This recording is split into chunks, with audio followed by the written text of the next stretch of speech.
Provocando tristezas. Há muitas pessoas que não se importam de provocar tristeza no coração dos outros. Suas atitudes, suas palavras, o seu comportamento, o seu temperamento, tudo é uma provocação de tristeza no coração das pessoas. Sejam elas da sua própria família, do lugar onde trabalha e, infelizmente, até na igreja. Como tem andado o seu comportamento? Você tem provocado alegria por onde passa ou tem provocado tristeza, ódio, briga, confusão e dissensão? Nós somos desafiados a sermos o sal da terra e a luz deste mundo. Por isso, não podemos ter atitudes conscientes que vão entristecer o coração das pessoas, ainda mais por coisas fúteis e pequenas. Pode ser que seja necessário sim chamar a atenção de alguém, corrigir, disciplinar, mas que tudo seja feito em amor e que sempre haja um bom motivo cristão para tais feitos, e não o nosso orgulho, as nossas manias de querer estar por cima dos outros. Hoje em nossa devocional, nós vamos ver o apóstolo Paulo dizendo aos irmãos da igreja de Corinto que ele não queria lhes provocar tristeza. Vamos lá então? Muito bom dia para você, meu irmão e minha irmã. A paz do Senhor Jesus, pastor Clodoaldo aqui, e vamos a mais uma devocional. A de hoje o tema será Provocando Tristezas. Vamos ao texto bíblico? Vamos ler em 2ª carta aos Coríntios, capítulo 2, versículos de 1 a 4. Acompanhem comigo a leitura da palavra. Por isso, resolvi não fazer outra visita que causasse tristeza a vocês.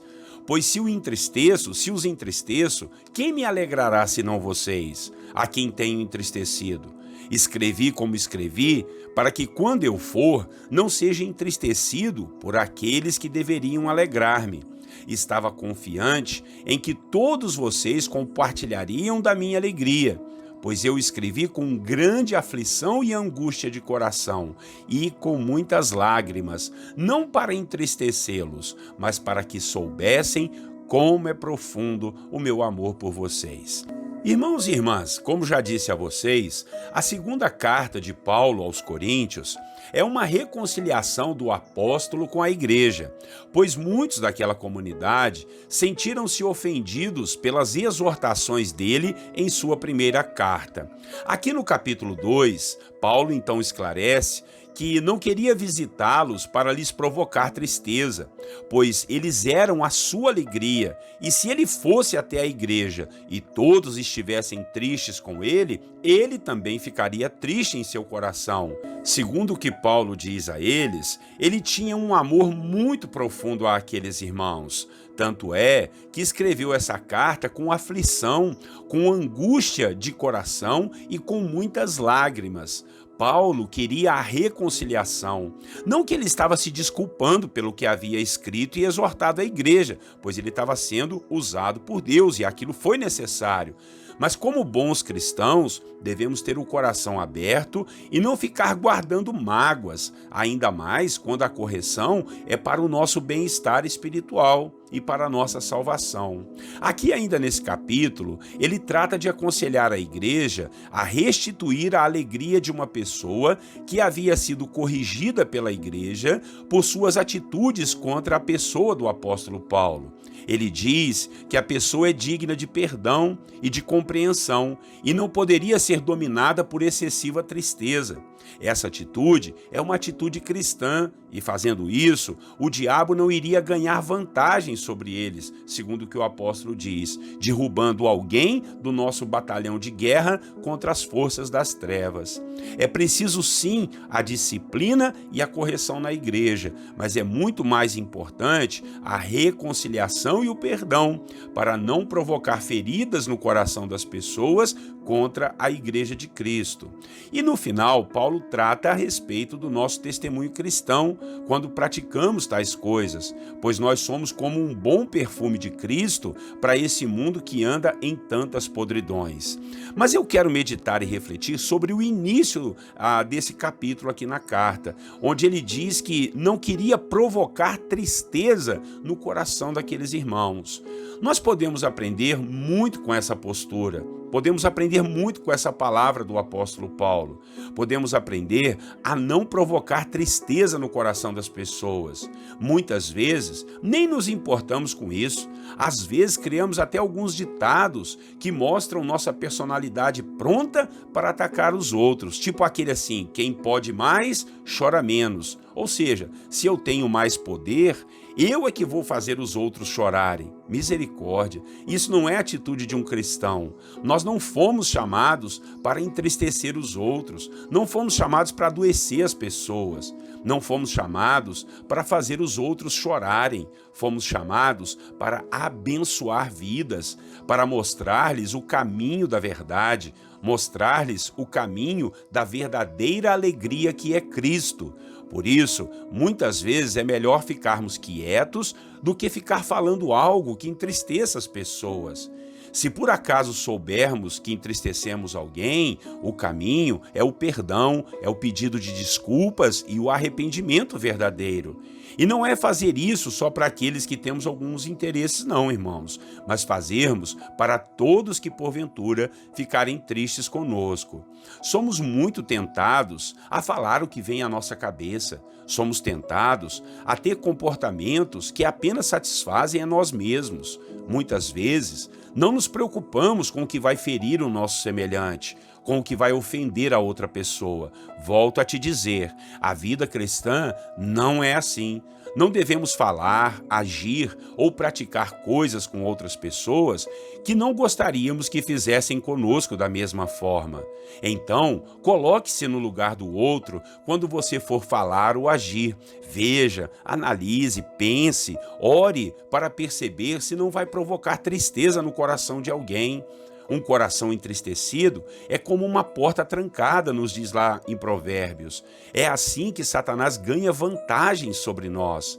Faça o possível para amar as pessoas e se importar com elas, pois é assim que você gosta que todos lidem contigo, não é verdade? Então, que Deus nos abençoe, faça o possível para não entristecer ninguém, tá bom? Vamos orar ao Senhor e logo depois nós vamos fazer o nosso momento de intercessão. Acompanhe conosco a oração. Pai querido e bondoso, em nome de Jesus, te agradecemos por essa manhã e por essa palavra de exortação, Pai. O exemplo que o apóstolo Paulo nos deu, que ele não queria entristecer o coração dos irmãos, que nós também possamos pegar, Pai, esse princípio para a nossa vida e, ó Deus, fazer o possível para não entristecer ninguém com as nossas palavras, com as nossas atitudes, com o nosso comportamento, com o nosso temperamento, Pai. Às vezes ofendemos as pessoas com as palavras, ou Deus, entristecemos o coração com as nossas atitudes. Tenha misericórdia, nos perdoe e nos ajude a termos uma verdadeira postura cristã, meu Pai. Em nome de Jesus, claro, Pai, que terão momentos que teremos que corrigir as pessoas, ó Deus, teremos que disciplinar com palavras, mas que tudo seja feito em amor, visando o reino de Deus, não visando a nossa própria vida ou a nossa própria vontade ou o nosso bel prazer. Em nome de Jesus, recusamos isso, Pai. Queremos ser instrumentos do Senhor de alegria, alegria no coração de todos aqueles, Pai, que precisam ser salvos e daqueles que já são salvos também. Que nós possamos ser provocadores de alegria no coração das pessoas. Em nome de Jesus nós oramos, ó Pai. E agora nós vamos interceder uns pelos outros. Eu não sei, Pai, o que tem acontecido com meu irmão e a minha irmã, mas o Senhor sabe. O Senhor conhece. Antes mesmo que o pedido viesse à nossa boca, o Senhor já sabe o que estamos precisando. Mas nós colocamos diante de Ti aqueles irmãos e irmãs que estão sofrendo com enfermidades, com problemas espirituais dentro da sua casa. Ó Deus, em nome de Jesus, que o Senhor repreenda todo o mal, o Senhor repreenda toda a dor, todo o sofrimento, toda a luta e batalha, as muralhas, as montanhas que têm aparecido na frente do Teu Filho, quantos obstáculos, quantas dificuldades, ó Deus, para o Teu Filho resolver uma coisa até que simples, mas o Senhor pode mudar, o Senhor pode agir, o Senhor pode fazer a diferença na vida dessa pessoa, desse meu irmão e da minha irmã. Em nome de Jesus, ó Deus, acampa Teus anjos ao redor dessa pessoa, ao redor dessa família. Oramos por aqueles que estão desesperados na situação financeira, talvez desempregados ou trabalhando, mas o dinheiro não está, Deus, sendo o suficiente. Meu Pai, em nome de Jesus, que o Senhor possa ajudar, teu servo, tua serva possa arrumar um meio, Deus, de ganhar uma renda extra, sem comprometer a família, o tempo com a família, o tempo com o Senhor, em nome de Jesus.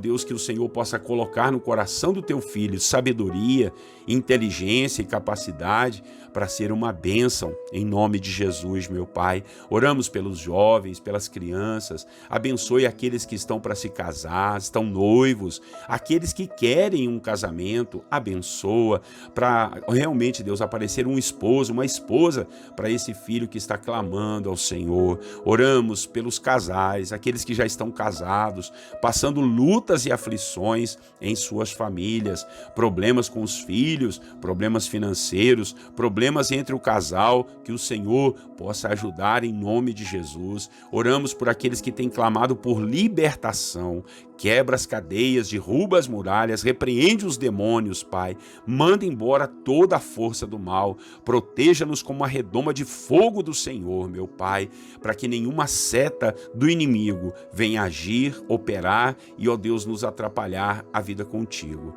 Assim oramos, meu Pai. Te agradecemos por tudo e colocamos nossas vidas em suas mãos. O nosso dia seja cheio de bênção, cheio de luz, cheio de vida, meu Pai. Tira toda a tristeza no nosso coração e nos ajude a não provocar tristeza no coração de ninguém. Em nome de Jesus oramos e te agradecemos. Amém. Amém, irmãos. Que palavra abençoada, né, irmãos? Deus seja louvado. Eu fico maravilhado com as inspirações que a palavra de Deus nos traz. Então, compartilhe essa mensagem. Não deixa de se inscrever nos nossos canais, não, tá bom? Que Deus abençoe você e a sua família. Tenham todos vocês um lindo e abençoado dia. Eu desejo a todos vocês, meu irmão, minha irmã, um bom dia na paz do Senhor Jesus.